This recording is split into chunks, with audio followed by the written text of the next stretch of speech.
আসসালামু আলাইকুম রহমতুল্লাহ। মৃত্যু এক অনিবার্য সত্য, এর থেকে কেউ বাঁচতে পারবে না। ইসলামী বিধান মতে মৃত ব্যক্তির দেহ দাফন করা হয়। মৃত্যুর পর থেকে কিয়ামত পর্যন্ত সময়টুকু মানুষ কবরে অবস্থান করবে। শরীয়তের পরিভাষায় এই সময়কালকে আলমে বারজাখ বা অনন্তবর্তীকাল বলা হয়। বারজাখ জীবনকে সাধারণত কবর জীবন বলা হয়। কবর জীবনের প্রথম ধাপ হল ফেরেশতাদের জিজ্ঞাসাবাদ। হযরত আবু হুরায়রা রাদিয়াল্লাহু থেকে বর্ণিত, হযরত মুহাম্মদ সাল্লাল্লাহু আলাইহি ওয়াসাল্লাম বলেছেন, যখন মৃত ব্যক্তিকে কবরে রাখা হয় তখন কালো বর্ণের এবং নীল চক্ষু বিশিষ্ট দুইজন ফেরেশতা তার কাছে আসেন এবং তাকে উঠিয়ে বসান। তাদের মধ্যে একজনকে মুনকার এবং অন্যজনকে নাকির বলা হয়। সুনানে তিরমিজি হাদিস নং 1071।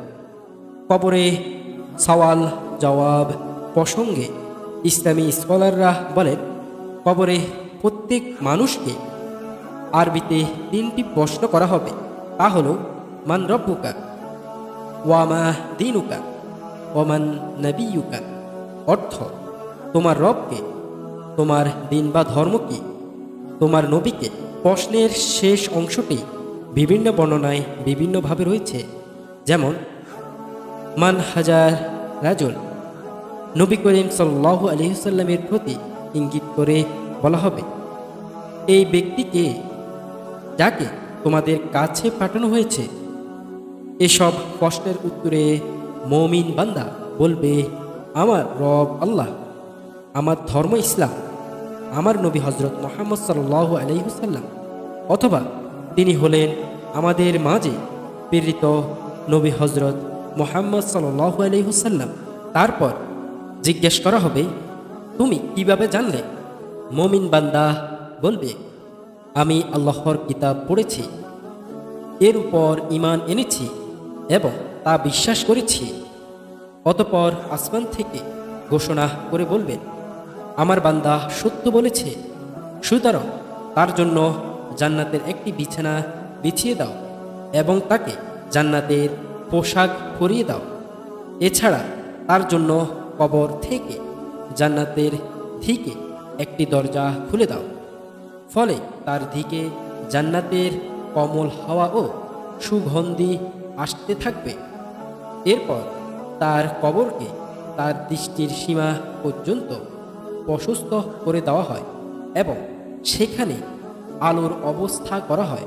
অর্থ, মুমিন ব্যক্তির জন্য কবরও জান্নাত। আর যারা পাপী, গুনাহগার ও অস্বীকারী, তারা প্রশ্নের উত্তর বলবে, হ্যাঁ, লা আদ্রি, হ্যাঁ, আমি কিছুই জানি না। তখন আসমান থেকে এক ঘোষণাকারী ঘোষণা করেন, সে মিথ্যা বলছে, সুতরাং তার জন্য জাহান্নামের বিছানা বিছিয়ে দাও এবং তাকে জাহান্নামের পোশাক পরিয়ে দাও, আর তার জন্য জাহান্নামের দিকে একটি দরজা খুলে দাও। তখন তার জন্য জাহান্নামের দিক একটি দরজা খুলে দেওয়া হবে। এ সময় তার দিকে জাহান্নামের আগুনের উত্তপ্ত হাওয়া আসতে থাকে। এছাড়া তার কবরকে এত সংকীর্ণ করে দেওয়া হবে যাতে তার একদিকের ফাজরের হাড় অপর দিকে ফাজরের হাড়ের মধ্যে ঢুকে যায়। অতঃপর তার জন্য একজন অন্ধ ও বধির ফেরেশতাকে নিযুক্ত করা হয়, যার হাতে একটি লোহার হাতুড়ি থাকে। যদি এই হাতুড়ি দ্বারা কোনো পাহাড়কে আঘাত করা হয়, তাহলে পাহাড়ও ধুলোয় পরিণত হয়ে যাবে।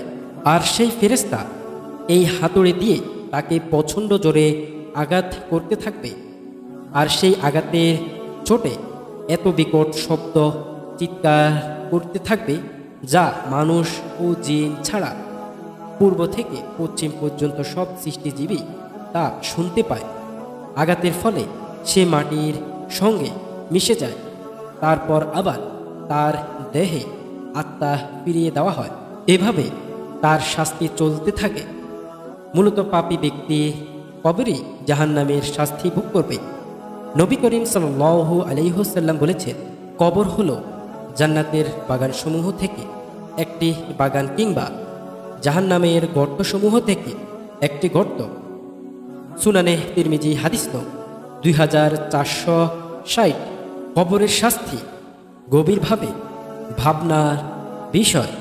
কবরের শাস্তি থেকে পরিত্রাণ চাওয়ার জন্য হযরত মুহাম্মদ সাল্লাল্লাহু আলাইহি ওয়াসাল্লাম আদেশ করেছেন। কথাটি তিনি বারবার বলে মানুষকে কঠোরভাবে হুঁশিয়ার করেছেন। হযরত উসমান রাদিয়াল্লাহু থেকে বর্ণিত, তিনি বলেন, হযরত মুহাম্মদ সাল্লাল্লাহু আলাইহি ওয়াসাল্লাম বলেছেন, কবর হচ্ছে আখিরাতের সর্বপ্রথম মঞ্জিল।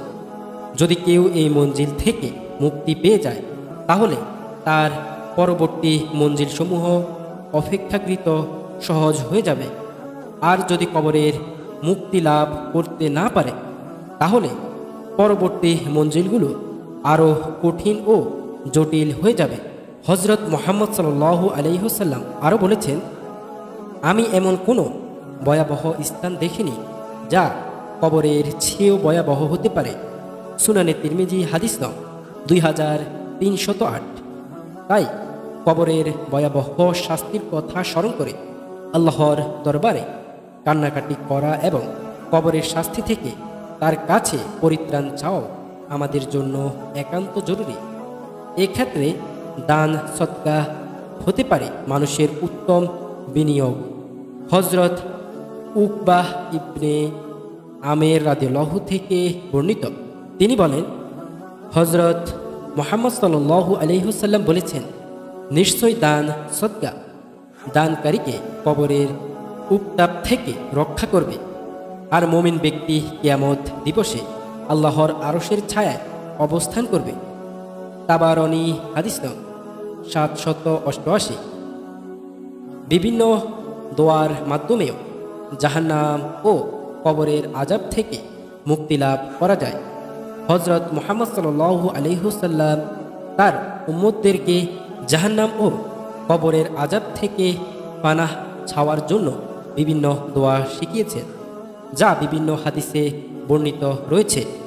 হযরত মুহাম্মদ সাল্লাল্লাহু আলাইহি ওয়াসাল্লাম বলেছেন, তোমরা যখন কেউ নামাজে তাশাহুদ পড়ো তখন 4টি জিনিস থেকে রক্ষা পাওয়ার জন্য এই দোয়া পাঠ করবে। তা হলো, আল্লাহুম্মা ইন্নী আউযুবিকা মিন আযাবি জাহান্নাম ওয়া মিন আযাবিল কবরি ওয়া মিন ফিতনাতিল মাহইয়া ওয়াল মামাতি ওয়া মিন শাররি ফিতনাতিল মাসিহিদ দাজ্জাল।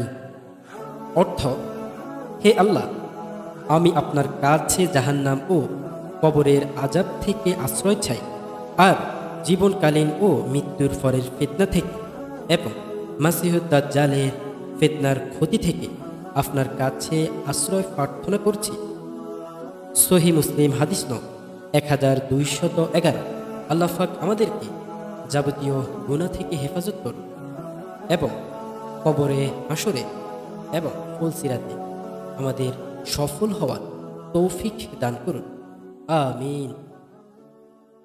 আপনাদের কাছে যদি ইসলামের আলোর চ্যানেলটির ভিডিওটা ভালো লেগে থাকে তাহলে চ্যানেলটি সাবস্ক্রাইব করে দিবেন, অল নোটিফিকেশন অন করে দিবেন এবং একটি কমেন্ট করবেন, শেয়ার করবেন।